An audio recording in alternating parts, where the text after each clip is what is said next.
Juneteenth Jamboree by Carole Boston Weatherford, illustrated by Yvonne Buchanan.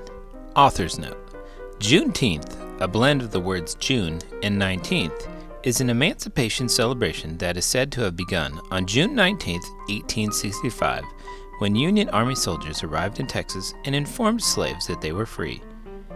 It took this news 2 years, 6 months, and 19 days after President Abraham Lincoln signed the Emancipation Proclamation to reach the slaves of Texas.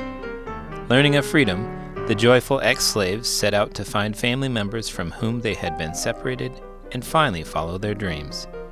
Over the years, different legends have been created to explain the reason for the delay, including the story that the messenger was sent from the nation's capital on muleback. Today, African Americans come together all around the country to celebrate Juneteenth with celebration from the early days, including parades, picnic, music, speeches, crafts, and African dance. It is a celebration of freedom and hope. In 1980, June 19th was made a legal holiday in Texas. It was a fine day for daydreaming. Breathing in aromas of apple cobbler and tater pie, Cassandra gazed out her bedroom window. Her brother Kofi was in the backyard swinging. Her mind drifted to the city and the friends she left behind. She liked her new house, and her new school was okay. But what would summer here in Texas hold? This was her parents' hometown, but it didn't feel like home yet to Cassandra. "Come lend me a hand," her mother called. Cassandra raced into the kitchen, then stopped in her tracks. Dishes lined the countertop. From the looks of the place, her parents had big plans. "What's going on?" "It's a surprise," replied her mother. Cassandra thought for a moment. It wasn't anyone's birthday. "What kind of surprise?" she asked. "A Texas tradition," said her father as he bent down to kiss the top of her head. "You'll see." Cassandra helped make red velvet cake while her father fried chicken.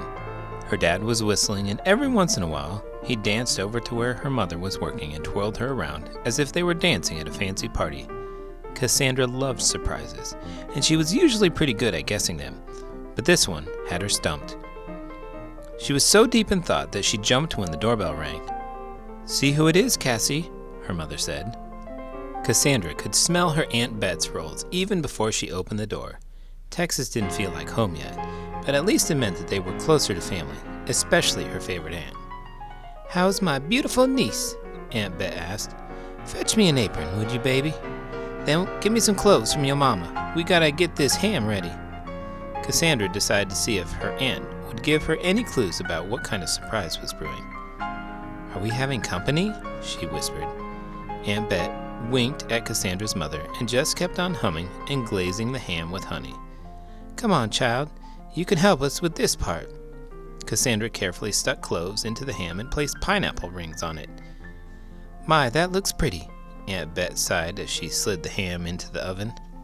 Kofi and Dad busily snapped string beans while Mama began packing a picnic basket. Cassandra had never seen so much food, but she was more curious than hungry. Why the feast?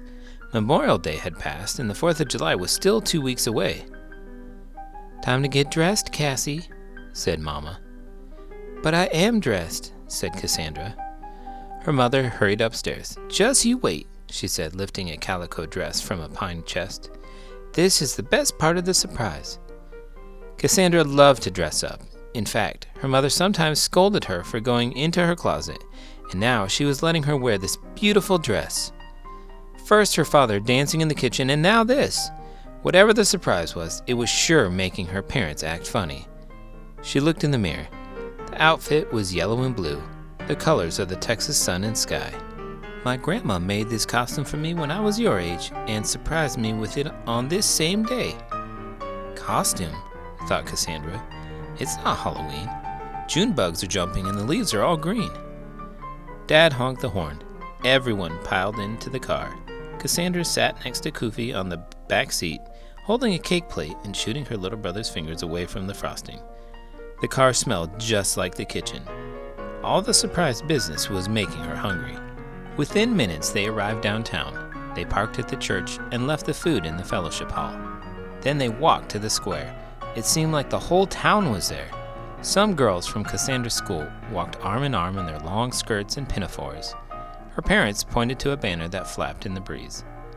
"Juneteenth?" giggled Cassandra. "What kind of word is that?" "Why, that's a surprise, honey," said Aunt Bet. "It means June 19th, Dad explained.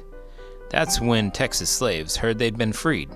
President Lincoln signed the Emancipation Proclamation in 1863, but news didn't reach Texas until more than 2 years later.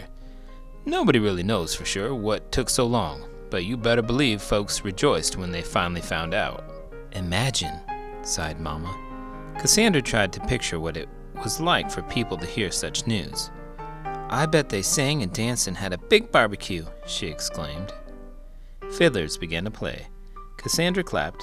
Aunt Bet slapped her hip. "I want to see the ducks," Koofy begged. He and Dad walked to the pond. At a picnic table, Cassandra learned to make a corn husk doll. "I'll call her Lizzie," she declared. A girl in a pink pinafore leaned over to look at the doll. "Lizzie's my name, too," she said, smiling.